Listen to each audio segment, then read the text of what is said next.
Bismillahirrahmanirrahim. Rukun yang keempat, membaca surat Al-Fatihah, syarat dan ketentuannya.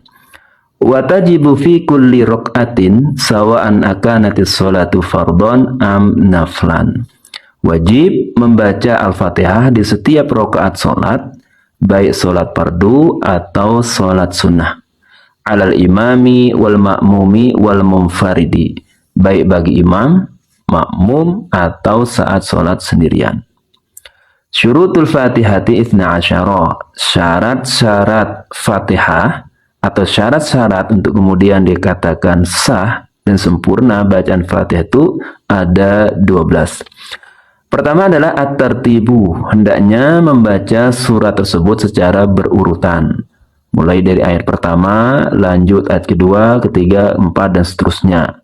Karena itu tidak boleh kemudian yang membaca ayat ke-7 dulu, baru ayat ke-6, baru ayat 1, baru ayat 3, dan seterusnya. Fa'idha akhala bitartibi, kalau misalnya dia membacanya secara tidak tertib, ma'adami taghyiril makna, dan disertai dengan tidak ada perubahan makna di setiap ayat itu, lam tujzihu, nah bacanya tetap tidak dianggap sah. Fayu'idu murattiban litasiha qira'atuhu, maka ia wajib mengulangi dari awal agar bacaannya sah. Wa idza akhala bitartibi, kemudian kalau misalnya dia juga tidak baca secara berurutan, ma'a taghyiril makna, ditambah lagi ada perubahan makna di setiap ayat atau ada perubahan makna dalam 1 atau 2, 3 ayat, batolat sholatuhu, maka sholatnya batal. Yang kedua, al-muwalatu, hendaknya dibaca secara kontinu.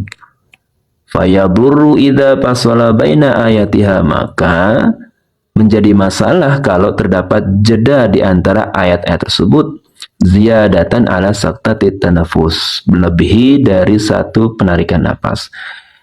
Maksudnya adalah kalau misalnya dia membaca secara tidak mualat, jedanya terlalu lama, misalnya alhamdulillahirabbil alamin, lama dia berhenti bahkan melebihi satu tarikan nafas, nah ini tidak termasuk mualat.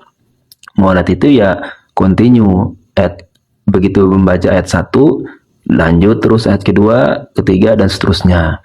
Nah, kalau tidak seperti itu, maka dia harus ulangi dari awal lagi. Yang ketiga, mura'atu hurufiha, hendaknya menjaga huruf-hurufnya, makhorijul hurufnya diperhatikan. Falau asqata harfan wahidan, kalau misalnya ada satu huruf yang hilang, batolat sholatuhu, maka sholatnya menjadi batal. Misalnya ketika dia membaca alhamdulillah, tidak ada huruf haknya, tidak ada huruf mimnya, tidak ada huruf dalnya atau huruf-huruf yang lain, maka sholatnya batal. Wa kadzalika law abdala harfan biharfin, begitu juga kalau dia mengganti huruf dengan huruf yang lain. Misalnya alhamdulillah, huruf ha diganti dengan alhamdulillah, atau diganti dengan kaf, alhamdulillah. Nah, ini dapat menyebabkan sholat menjadi batal. Yang keempat, mura'atu tasdidatiha, hendaknya memperhatikan tasdid-tasdid dari bacaan yang ada. Falau khaffafa musyaddadan lam yu'tadda bi qiraatihi, kalau misalnya dia membaca huruf yang bertasdid, tidak dibaca secara tasdid, dia membaca ringan, misalnya iyyaka, dia tidak membaca dengan iyyaka tapi dia baca iyyaka, namun tidak merusak bacaan, misalnya fa'alaihi ayyu'idahu musyaddadan, maka hendaknya ia mengulangi bacaan yang tasdid itu. Wa amma idza syaddada mukhaffafan batalat sholatuhu, sebaliknya kalau dia mentasdidkan huruf yang memang tidak bertasdid, maka sholatnya batal. In taghayyara al-ma'na, kalau maknanya berubah, ma'al ilmi, disertai dengan bahwa dia tahu itu berubah, wal amdi, dan dia sengaja, nah maka ini sholatnya menjadi batal. Misalnya ketika dia membaca alhamdulillahirabbil alamin, dia baca alhamdulillahirabbil alamin, jadi dia tasdidkan huruf lamnya, dan dia tahu itu nggak boleh, dan dia juga sengaja, maka sholatnya batal. Wa illa lam tabtul, tapi kalau tidak maka tidak batal. Yang kelima, alla yaskuta saktatan tawilatan wala qasiratan. Hendaknya tidak mengambil jeda yang terlalu lama atau pendek, yaksidu biha qat al-qira'ah, tapi maksudnya dia ingin memutuskan bacaan. Yang keenam, qira'atu kulli ayatiha, hendaknya membaca semua ayatnya, mulai dari ayat pertama, kedua, ketiga sampai selesai. Wa minha al-basmalah, salah satunya adalah bacaan basmalah.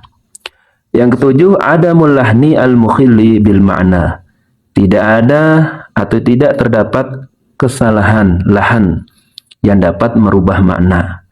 Ya, terutama beberapa huruf yang memang kalau terjadi perubahan baik hurufnya atau barisnya atau panjang pendeknya dan itu menyebabkan terjadinya perubahan makna, maka ini dapat membatalkan sholat. Nah, karena itu hendaknya dihindari.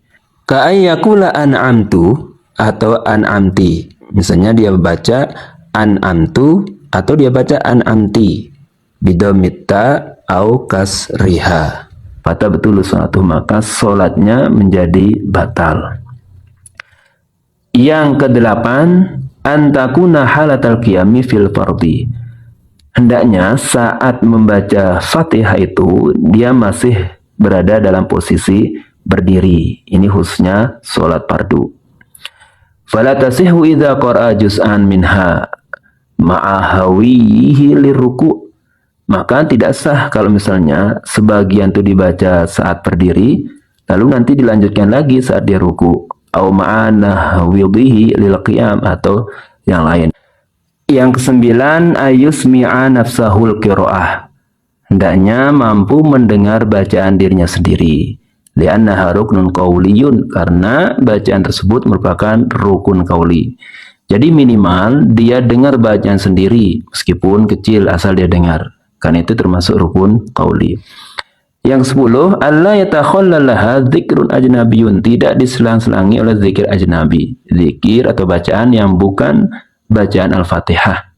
Wa dhabitu dzikril ajnabi, yang termasuk dalam hal ini adalah huwallazi laisa min maslahatis shalah, bacaan-bacaan yang tidak menjadi kemaslahatan salat.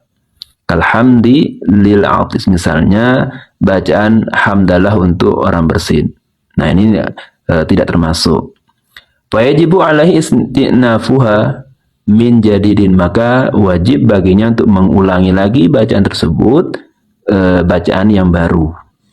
Wa amma idza takhallalaha sajdatut tilawah, tetapi kalau bacaan tersebut ada kaitannya dengan salat, ada sebabnya dan memang untuk kemaslahatan salat, misalnya sujud tilawah, au amin atau bacaan amin, au su'al rahmah atau perkara-perkara rahmah, au ta'awudz minal azab atau perlindungan dari azab, au raddu ala qiraati imami atau mengulangi bacaan imam, fa innahu mimma maslahatis shalah. Nah, ini adalah bagian dari kemaslahatan salat. Fala yu'idul Fatihah, maka tidak perlu mengulangi bacaan tersebut. Bal yukmiluha, maka ya harus melanjutkannya. Yang ke-11, adam sharif. Falau qasada bi qiraatihi ghairu Fatihatis shalah fala tasih. Hendaknya tidak ada pergantian bacaan. Misalnya dia membaca bacaan-bacaan Al-Fatihah dengan maksud bukan dari bacaan tersebut. Misalnya alhamdulillahirabbil alamin. Tapi dia baca ayat lain, misalnya kalau ada yang serupa dengan bacaan tersebut, tapi dia maksudnya bukan baca Al-Fatihah sendiri. Nah, kalau ini demikian terjadi, maka sholatnya tidak sah.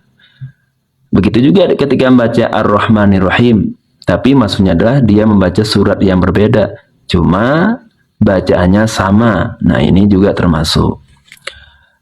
Yang terakhir, kaunuha bil arabiyah. Nah, tentu bacaan Fatihah ini harus mengikuti bahasa teksnya, yaitu berbahasa Arab. Maka tidak boleh membaca artinya dengan menyebut nama Allah dan seterusnya, nggak boleh, tapi harus membaca sesuai bahasa redaksi, yaitu bahasa Arab. Fala yajuzu tarjamatuha, maka tidak boleh atau tidak sah kalau membaca tarjamahannya. Wallahu alam.